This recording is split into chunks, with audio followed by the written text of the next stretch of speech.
سلام به همگی. امشب میخوام از گیر کردن خیر نظام تو باطلاق سوریه براتون بگم.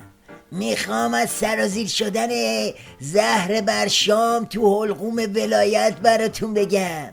ببینید کار ولی فقیه پیزوری به کجا کشیده که بعد از این همه کشت و کشتار تو سوریه حالا مجبور شده پای میز مذاکره بشینه و زهر منطقه‌ای کوف کنه.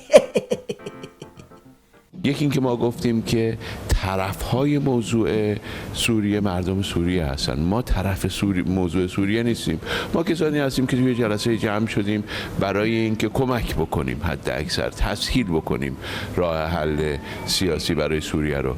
طرف دعوای سوریه مردم سوریه. انگار کار ظریف دوباره در آمده.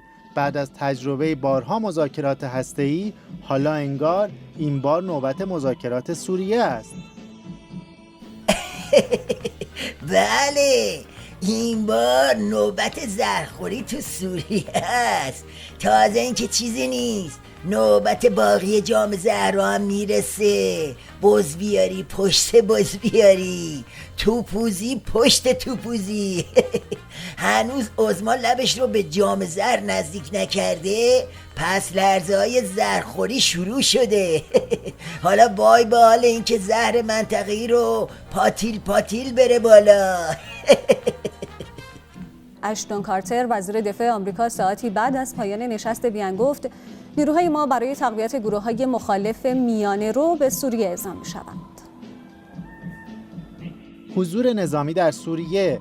هنوز جوهر بیانیه وین درباره سوریه خشک نشده که آمریکایی‌ها با اعلام خبر اعزام نیروی زمینی ویژه بحران سوریه را پیچیده‌تر کردند.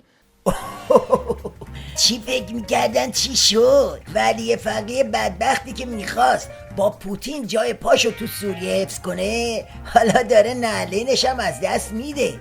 حالا معلوم شد چرا این سید علی بافور مجبور شد شب بر شام بره عمامشو بکوبه به صخره سرسخت دشمنای نظام. بدبخت مجبور بود، مجبور. بله.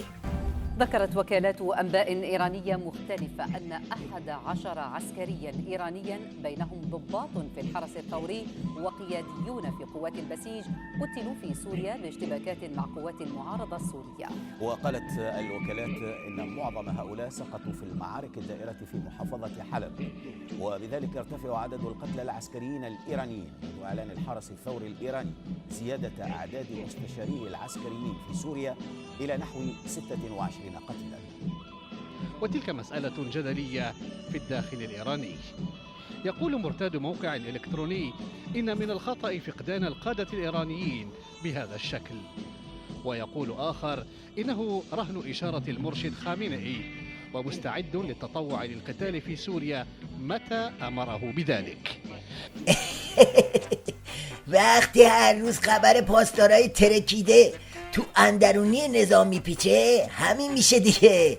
یعنی پیچ و موره های بسیجی ها شل میشه و دیگه حس دلواپسی هم واسه شون نمیمونه. اون وقته که مجبور میشن ورق پارهای باندشونو از این سوز و گدازا پر کنن.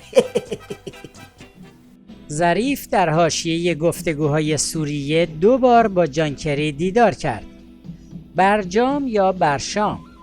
سایت رجا نیوز در این باره نوشت گفتگوی ظریف با جان کری نه تنها به معنای نادیده گرفتن تأکیدات مکرر رهبر حکیم انقلاب مبنی بر ممنوعیت مذاکره با آمریکا در موضوعهای غیر هسته‌ای است، بلکه به معنای نقض رسمی دستورالعمل ایشان در تاریخ 15 مهر 94 مبنی بر ممنوعیت هر گونه مذاکره با آمریکا نیز محسوب می شود. دستورالعمل کیلویی چنده؟ خط قرمزای عظما مثل چراغ قرمز چشمک زن میمونه. معنیش اینه که میشه مثل آب خوردن ازش رد شد. دوستان بذارید برشامو تو یک کلام براتون ترجمه کنم. آقا خیر عظما تو سوریه گیر کرده، راه پس و پیش براش نمونده.